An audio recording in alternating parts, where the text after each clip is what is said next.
Усім прывітанне, для вас працуе Зміцер Лукашук, і мы працягваем абмяркоўваць падзеі ў Беларусі і за яе межамі ў нашым супольным праекце Еўрарадыё і Е-прамовы. Палітычнага аглядальніка Ігора Ільяша затрымалі 24 лістапада і асудзілі на 15 сутак, якія ён і адбыў пераважна ў баранавіцкай турме. Але выглядае на тое, што пакараны быў Ігор Ільяш не за сваё, так бы мовіць, злачынства, а, як это кажуць, адказаў за жонку Кацярыну Андрэеву. Чаму? Вось зараз мы пра ўсё гэта і пагаворым з Ігарам, але не толькі пра гэтае пакаранне, і пра жонку, але і пра яго 15 сутак. З намі на сувязі Ігор Ільяш. Добрый дзень, Ігор. Вітаю. Ігор, давайте пачнем вось менавіта спачатку, выбачайце за тавталогію. Як адбывалася гэтае затрыманне? Ці чакалі ўвогуле, што вось зараз варвуцца, бо я тут вот нешта за мной, там вот за спіной нейкі там шэраг, спіс злачынстваў, за якія мяне зараз мусяць узяць? Безумоўна, я рыхтаваўся да таго, што мяне затрымаюць або нават арыштуюць у межах крымінальнай справы. Трэба адзначыць, што ў дзень затрымання арышту фактычна маёй жонкі на плошчы Пераменаў 15 лістапада у гэты ж вечар мяне шукала міліцыя і следчы камітэт спачатку па месцы прапіскі жонкі і потым па месцы маёй прапіскі. Ні там я не жыву па факце, але то бок я ўжо на той момант у той жа вечар разумеў, што ж прэтэнзіі ёсць не толькі да маёй жонкі, але і да мяне. Потым я некалькі начэй не ночу па месцу свайго жыхарства. Чакайце, можна я пераб'ю? Ну то, што прэтэнзіі былі да вашай жонкі, гэта можна як бы так прадказаць па апошнім падзеям, што адлоўлівалі журналістаў, найперш якія вядуць стрымы з акцый пратэсту. Ваша жонка вяла такія стрымы, вы гэтых стрымаў не вялі. Вот чаму было меркаваць, што і да вас будуць нейкія пытанні? Ну, я думаю, што зараз, в прынцыпе, надзвычайную увагу спецслужбаў да журналістаў всіх, не толькі да тых, хто працуе ў полі, але я думаю, што канкрэтна ў маім выпадку не было такога, каб вось мяне хацелі пакараць за нейкае вось канкрэтны тэкст ці за канкрэтны выступ. Я думаю, што былі прэтэнзіі да мяне па сукупнасці, то бок, в прынцыпе, за маю журналісцкую працяглую дзейнасць, у тым ліку вось за апошні час у нас з Кацей выйшла кніга «Беларускі Донбас», былі журналісцкія расследаванні, но потым я даволі шмат апошнім часам выступаю публічна, у тым ліку на міжнародным узроўні, каментую сітуацыю ў Беларусі, пішу аналітыку, дастаткова якая папулярная зараз. І я думаю, што ўсё гэта па сукупнасці паслужыла такім фактарам, каб мяне правесці вось такую акцыю пакарання са мною.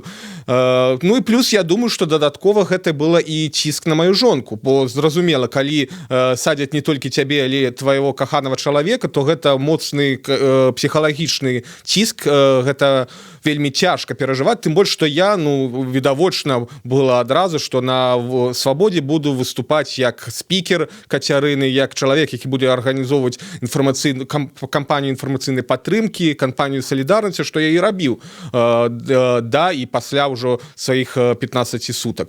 Таму, в прынцыпе, для мяне не было гэта нечаканасць у прынцыпе, што ёсць цікаўнасць да мяне. Я больш за тое скажу, што мы з Кацей цудоўна разумеючы, у якой краіне мы жывем, пры якім палітычным рэжыме, мы яшчэ летам да выбараў прэзідэнцкіх склалі такую паперку для сваіх сваякоў, памятка, мы назвалі памятка сваякоў палітзняволеных. То бок на выпадак, калі нас абодвух арыштуюць, як ім сябе весці, да каго звяртацца, як паводзіць сябе з журналістамі, з адвакатамі і гэтак далей. То бок цалкам па пунктам распісалі. Мы цудоўна разумелі рызыкі, перад якімі мы знаходзімся, працуючы ў Беларусі і выконваючы свае прафесійныя абавязкі. Ну і давайте вернемся до 24 лістапада. Наколькі я разумею, вы знаходзіцеся дома, вечер. Так, я сижу на кухне, побач со мной компьютер, ноутбук, и я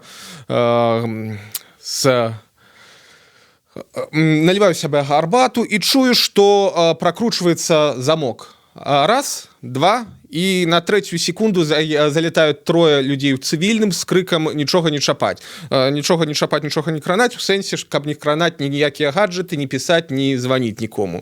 Трэба адзначыць, што сам фармат майго затрымання ўсё ж мяне здзівіў.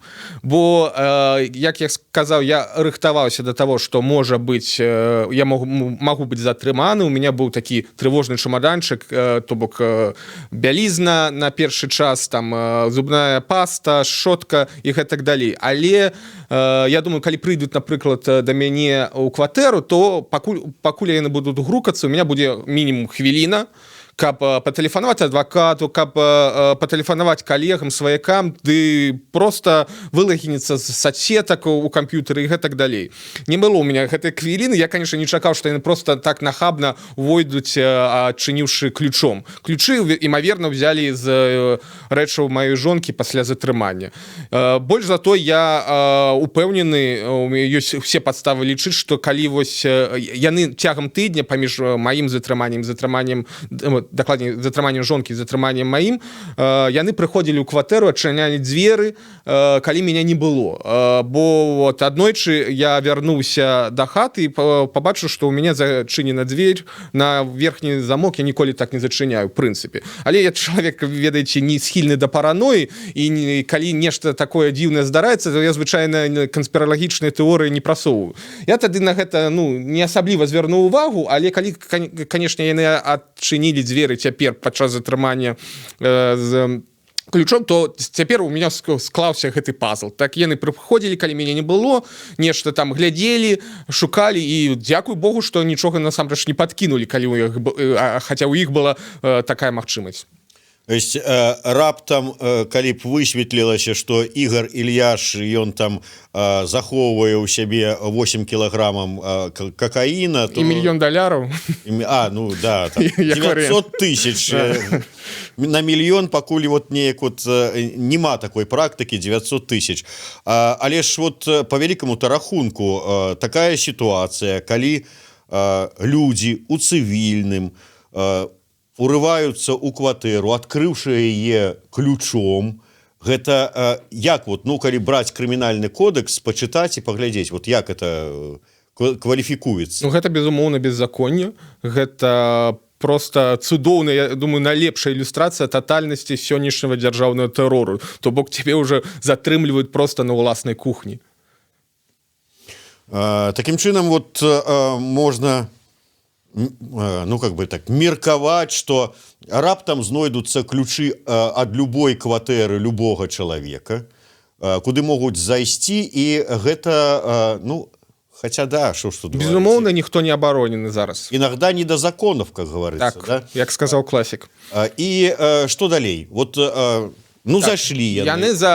Былі некія прэтэнзіі. Вот санкцыя прокурора, вот вы подозреваетесь вот у таких-то злачынствах. Да мяне якраз прэтэнзію не было ніякіх. Яны паказалі першую паперку, якую мне паказалі, гэта пастанова на арышт маёмасць маёй жонкі ў межах крымінальнай справы супраць Кацярыны Андрэевай і Дар'і Чульцовай за подпісам следчага, які вядзе гэтую справу, Ігора Курыловіча.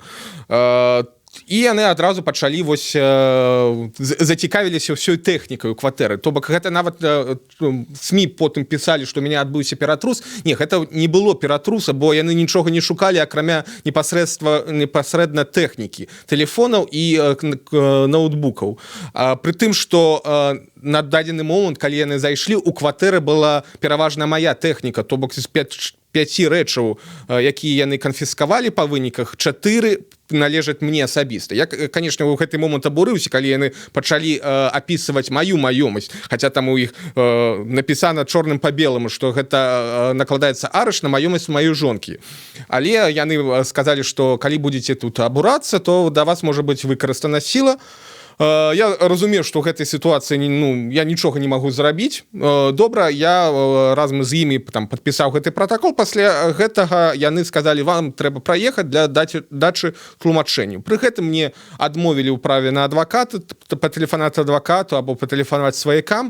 Не, мяне адвезлі ў цэнтральны РУС, дзе Спачатку, імаверна, яны нават не ведалі, што як канкрэтна мне прад'явіць. Бо я каля паўгадзіны проста чакаў калідоры, нешта там, нейкая ў іх была нарада. Потым гэтыя людзі, якія мяне затрымлівалі, а я скажу, што мяне затрымлівалі не раённая міліцыя, нават не гарадская, а прадстаўнікі менавіта міністэрскага ўзроўня міліцыі, яны выйшлі, сказалі, все, едзем у іншы рус, нешта ў іх там не складвалася. Яны ўжо пасадзілі мяне зноў машыну, мы ад'ехалі, і тут зноў тэлефануюць галоўнаму з гэтай групы, якая мяне затрымлівала. О, нешта ў іх все склалася, знайшлі. Мяне вярнулі ў рус, завялі да маёра Пунчыка, ён намеснік начальніка міліцыі грамадскай бяспекі цэнтральнага РУС. Таксама вельмі яскравая дэталь, бо звычайна такія пратаколы складаюць проста участковыя могуць скласці, а тут вышэйшы афіцэрскі склад РУС фактычна быў прыцягнуты, аж маёр складаў асабіста на мяне пратакол, які вось і сфальсіфікаваў пратакол наконт таго, што я месяц таму нібыта ўдзельнічаў акцыі пратэсту. Прычым у самім пратаколе цудоўна гэта апісвалася, што я нават мяне не вінавацілі ў тым, што я крычаў «Жыве Беларусь» там, ці быў з БЧБ-сцягам. Не, там сказалі, што я быў сярод людзей, якія крычалі «Жыве Беларусь» і былі з чырвона-белымі сцягамі. Вось. І галоўныя доказы было два. Першае, засекрэчаны сведка Амапавец, гэта ўжо класіка, і другі доказ, гэта білінг майго тэлефона, што я знаходзіўся цягам 10 хвілінаў у тым раёне. Пры тым, што білінг тэлефона, па суці, ён вызначаецца там радыус 2,5 кіламетра. Фактычна, на гэтай жа падставе можна было ўсіх людзей, якія былі ў гэтым радыусе, прыцягнуць да адміністратыўнай адказнасці, у тым ліку, паколькі гэта быў чырвоны касцёл, імаверна, і ўвесь склад Савету міністраў, бо дом ураду якраз там побач. Ну, я так разумею, што суд гэтыя ўсе акалічнасці мала цікавілі. Натуральна, тым больш, што мяне судзіла сумна вядомая суддзя Вікторыя Шабуня, якая вядома добра сваімі палітычна матываванымі справамі, з палітычна матываванымі прысудамі. Так, я атрымаў максімум па гэтым артыкуле, але скажу, што для мяне гэта было хутчэй нават, як гэта не дзіўна гучыць, добрая навіна, бо я быў упэўнены, калі залеталі ў маю кватэру, калі ўварваліся ў мою кватэру, што меня будуць арыштоўваць па крымінальнай справе, і нават калі проста склалі пратакол спачатку, я думаю, што вось як і ў выпадку жонкі, што яе спачатку асудзілі на суткі, а потым ужо і выставілі крымінальнае абвінавачанне, я думаю, што нешта падобнае будзе са мной. Але я да апошняга, дарэчы, не верыў, што я выйду з Баранавічаў.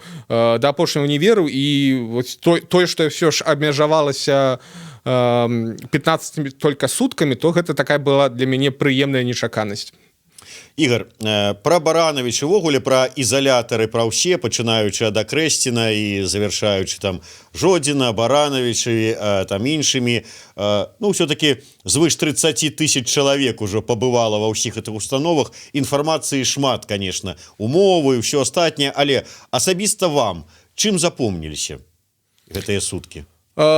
Першае, што я хочу адзначыць, што ў прынцыпе вся гэтая працэдура, пачынаючы ад майго затрымання, потым афармлення ў Русе, потым перавозка ў ізалятары і гэтак далей, для мяне не было нейкай агрэсіі ці гвалту ў дачыненні да мяне. Усё было даволі карэктна, і гэта складала такое ўражанне бяздушнай, татальнай бюракратычнай машыны рэпрэсіі. Вось, і гэта можа быць у пэўным сэнсе нават горш. Гэтыя людзі, яны вельмі дакладна выконвалі свае прафесійныя абавязкі, яны не цікавіліся мною, яны больш за тое неяк адмяжоўваліся ад гэтай інфармацыі, за што я прыехаў, што я тут раблю і навошта. Ведаеце, мяне супрацоўнік ізалятара на Акрэсціна сустрэў такой фразы: «А мне не цікава, за што вас затрымалі». Гэта першая его была фраза, хаця я не збіраўся нічога распавядаць. Але гэта псіхалагічна добра паказвае іх, як яны ставяцца да сітуацыі, калі безвінных людзей кідаюць за краты. ім не цікава, яны выконваюць свае абавязкі і ні за што нібыта не адказваюць. Другой момант, які, конечно, для мяне запомніўся цягам гэтых па выніках гэтых 15 сутак, гэта вось першая камера на Барановичах, дакладней адстойнік вось там, дзе праходзіла размеркаванне па камерах, і потым першая камера. Гэта жудачныя умовы абсалютна. Я так разумею, што гэтае памяшканне, гэты корпус, куды нас спачатку кінулі, яго не выкарыстоўваюць, не эксплуатуюць, не эксплуатавалі да пачатку гэтых масавых рэпрэсіяў, можа, гадоў 20-25, бо гэта абсалютна разбітае памяшканне, гэта полупадвальнае памяшканне, сырое, вельмі сырое, з цвіллю на сценах, бетонным полам, жалезнымі і ржавымі нарамі. І вось першая камера, гэта было памяшканне 3 на 5 метраў, куды засунулі 10 чалавек. І, як я сказаў, сырасць, холадна, і абмежаваная магчымасць в прынцыпе перасоўвацца, на больш за 3 крока не было дзе зрабіць. Ім фізічна было цяжка знаходзіцца нават некалькі дзён у гэтых умовах. А калі мы знаходзіліся больш, вось у нас быў камера адзін лекар, ён сказаў, што калі там мы будзем некалькі тыдняў, то варта будзе потым усім пайсці і зрабіць флюараграфію, бо гэта умовы, пры якіх туберкулёз можа распачацца абсалютна. Але потым нас перавялі ў іншую камеру, нават з нейкім касметычным ремонтам, яна была сухая і цёплая, і в прынцыпе, наколькі гэта магчыма ў турме, там былі даволі нармальныя камфортныя умовы. І я падкрэслю, пры гэтым нам не стваралі, так бы мовіць, адмыслова нейкае пекла ў гэтай першай камеры, бо проста не было дзе нас размясціць. Відавочна, што дзяржава не рыхтавалася да такіх масавых рэпрэсій. І вось такую колькасць палітычных проста няма куды кінуць. І яны пачалі выкарыстоўваць гэтыя карпуса, якія просто не выкарыстоўваюць там десятигоддзямі. І яны закідаюць туды людзей, і яны па факце аказваюцца ў нечалавечых умовах. Вельмі шмат людзей, фактычна кожны зараз чалавек, які выходзіць пасля сутак, напэўна, звыш 90%, яны выходзяць адтуль з каранавірусам. Ці было нешта такого кшталту, ці была пагроза? Выйшлі, можа, праверыліся, як самаадчувалі? Я скажу, што, в прынцыпе, я шмат сустракаў людзей у Барановичах, у якіх былі відавочныя прыкметы, сімптомы коронавируса. Перш за ўсё, яны страцілі абанянне. Але нікога не было нейкай там жорсткай формы, то бок з высокай тэмпературай і гэтак далей. То бок, калі гэтыя людзі былі інфікаваны, то відавочна такой лёгкай форме у іх праходзіла хвароба. Я таксама на пэўны час падчас содняў страціў, не адчуваў запахі, але потым гэта яно самой прайшло. Можа, гэта быў проста нейкі такі кульбіт майго арганізма, а насамрэч не коронавірусу. Пасля гэтага я ўжо калі выйшаў, я не здаваў нейкі аналіз, але, в прынцыпе, я абмежаваў кантакты з старэйшым пакаленнем, бо лепш тут перастрахавацца.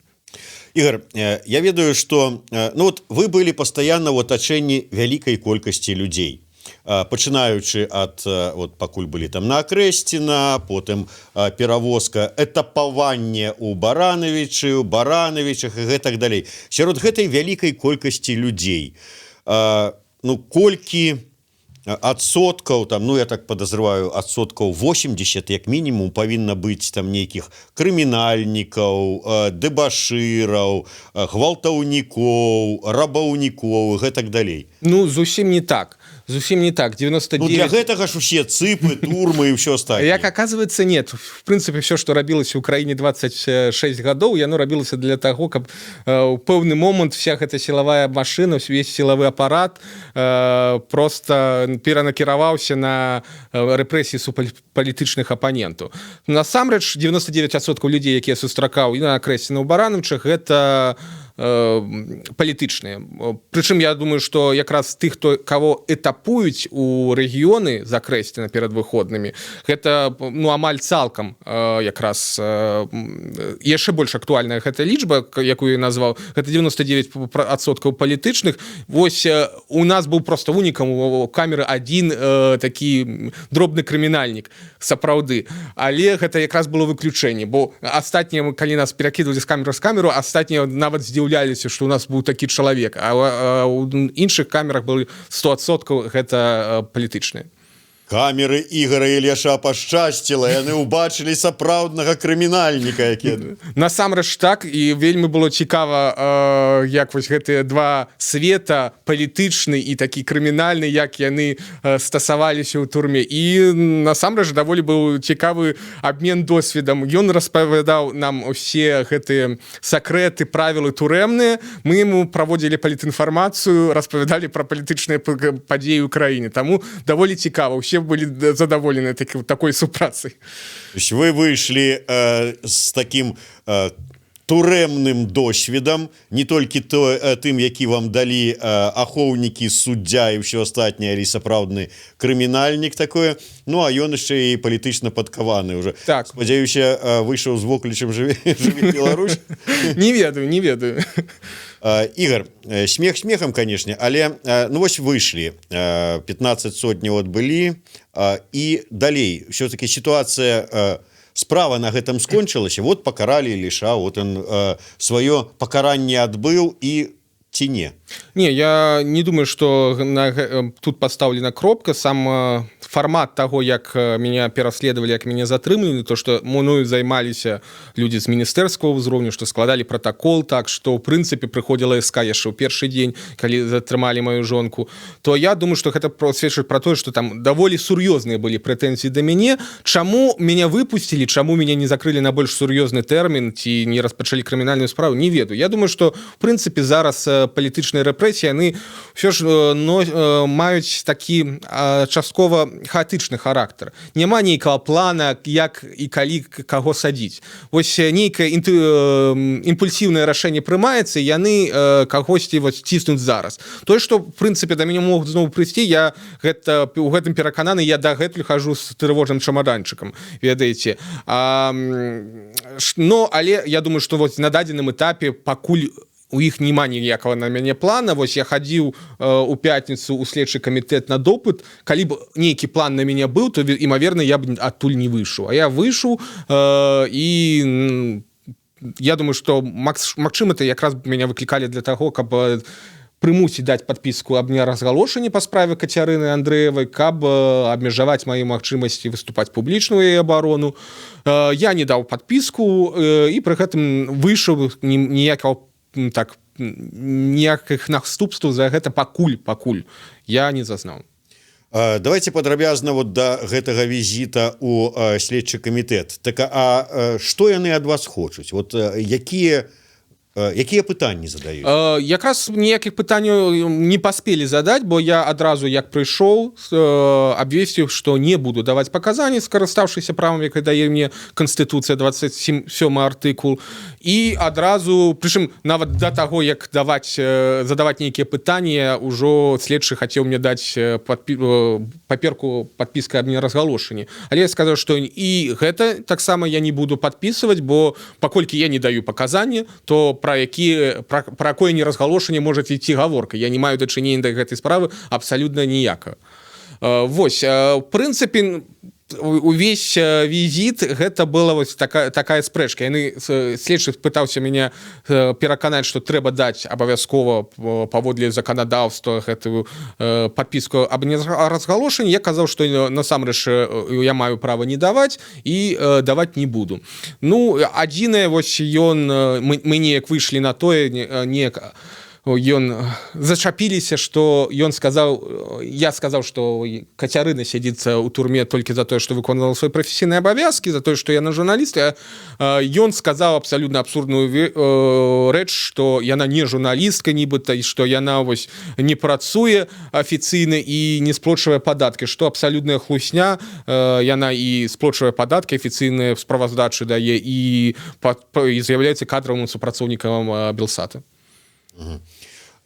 Ігор, пытанне можа быць крыху не з гэтай вот менавіта тэмы, але у звязку. На пачатку размовы вы прыгадалі, што разам з Кацярынай вы напісалі кнігу «Беларускі Донбас».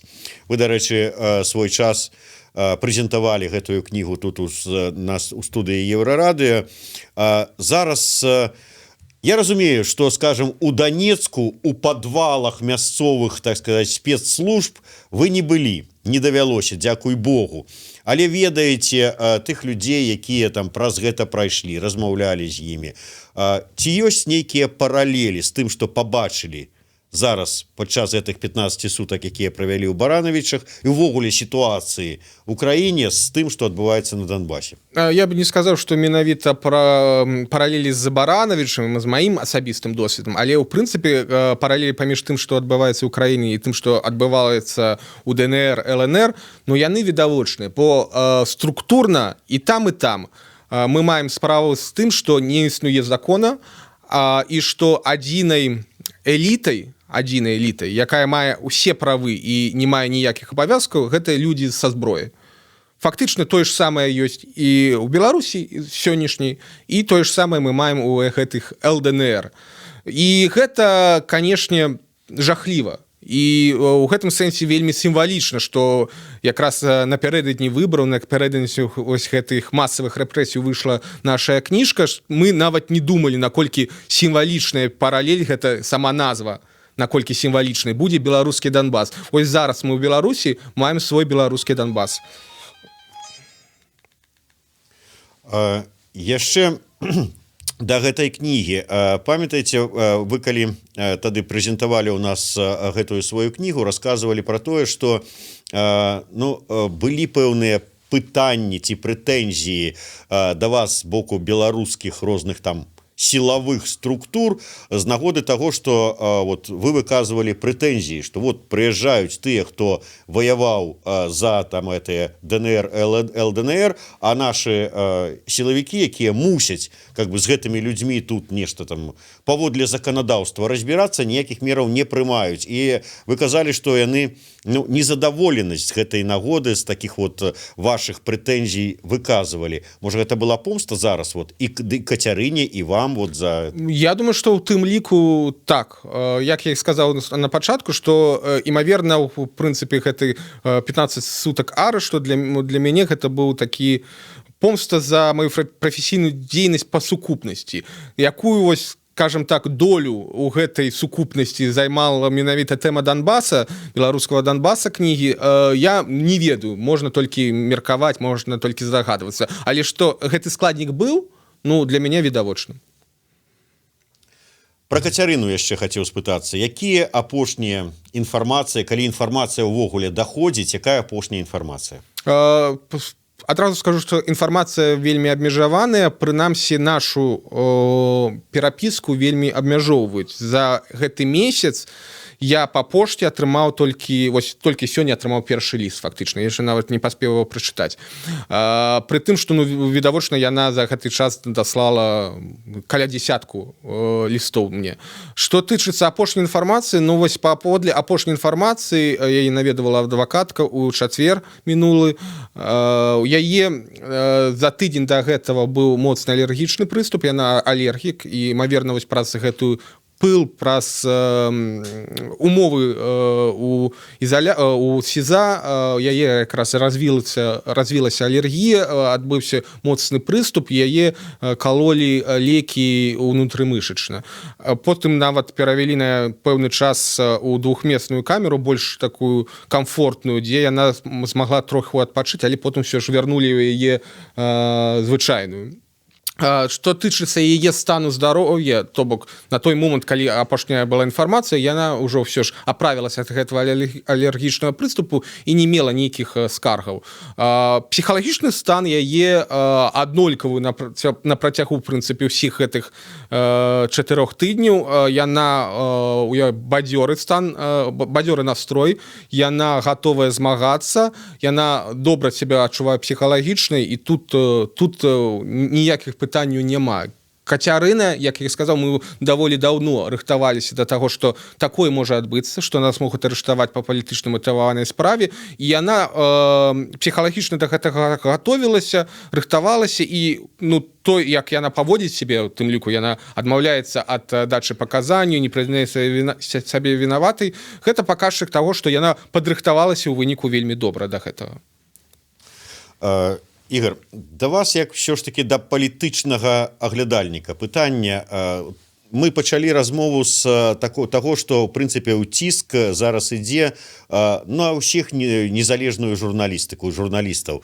Вот гэтыя пасадкі, судкі, крымінальныя справы. Відавочна, што гэта такі уціскі, типа спрабуюць даць зразумець, што вот не будете себе добра паводзіць, не станете ўсе азаронкамі, то вось што вас чакае. Ваше меркаванне дапаможа? Думаю, не. Я нават перакананы, што не, бо, па-першае, перамагчы ў інфармацыйным супрацьстаянні, так бы мовіць, взять под контроль інфармацыйнае поле улады ўжо не змогуць. Тут все вельмі сумна для іх, і ўжо адыграць назад немагчыма.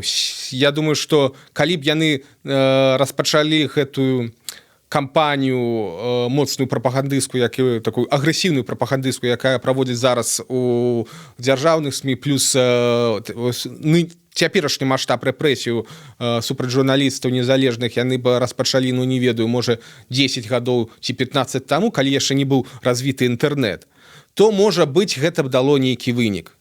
Яны б змаглі, в прынцыпе, кантраляваць інфармацыйнае поле. Але зараз яны ўжо настолькі прайгралі, настолькі яны страцілі усялякую магчымасць кантраляваць сітуацыю, што гэта толькі проста помста, якая не будзе мець наступстваў менавіта ў стратэгічным плане. Безумоўна, персанальна, можа быць, да і вядома, некаторыя журналісты з'язджалі. Былі такія выпадкі, сапраўды, сярод, у тым ліку, маіх знаёмых, якія там прайшлі праз суткі, пасля гэта ці была пагроза крымінальнай справы, сапраўды не з'язджалі, іх цалкам можна зразумець. Але больш застаецца, яны гатовы рызыкаваць, каб сумленна выконваць свае абавязкі і заставацца на сваёй радзіме. І прыклад Кацярыны якраз пра тое і сведчыць, што Кацярына не збіраецца нават, чым бы, як яна сказала, чым бы не скончылася яе цяперашняя справа, яна не збіраецца сыходзіць з прафесіі і будзе выконваць свае абавязкі, наколькі гэта будзе у яе атрымлівацца ў цяперашняй сітуацыі. Яна-то, можа, не збіраецца, але вось, дай Бог, скончыцца ўсё добра, яна заходзіць, вяртаецца да хаты, і вы, як муж, сядаеце і кажаце: Кацярына, на правах мужа, які цябе кахае, я забараняю табе далей гэтым займацца. Не, гэта абсалютна немагчыма, бо нашы, у прынцыпе, стасункі, яны пабудаваны на ўзаемаразуменні ў плане прафесіі. Мы добра разумеем імкненні і планы і амбіцыі адзін аднога, погляды на жыццё і на прафесію у нас цалкам супадаюць, таму гэта проста немагчыма. І, в прынцыпе, у нас не тыя стасункі, каб хтосьці камусьці казаў забараняю, і ўсё. У нас заўсёды гэта вырашаецца кампрамісам або нейкім, калі мы прыходзім да адзінай думкі, бо ніколі ў гэтыя дыктатарскія метады у нас у сям'і не выкарыстоўваліся. Безумоўна, гэта быў жарт, каб, так, троху хаця бы збольшага скончыць на усмешцы нашу размову, таму што тэма сапраўды вельмі складаная і маральна цяжкая. Я разумею, як табе зараз цяжка, ведаючы, нягледзячы на свае-то суткі, но жонка, якую, я ведаю, ты моцна кахаеш, знаходіцца пад крымінальнай справай, і нават не ў Баранавічах, а ў горшым месцы. Тым не менш, сілы, і я думаю, што ўсё атрымаецца. Дзякуй вялікі.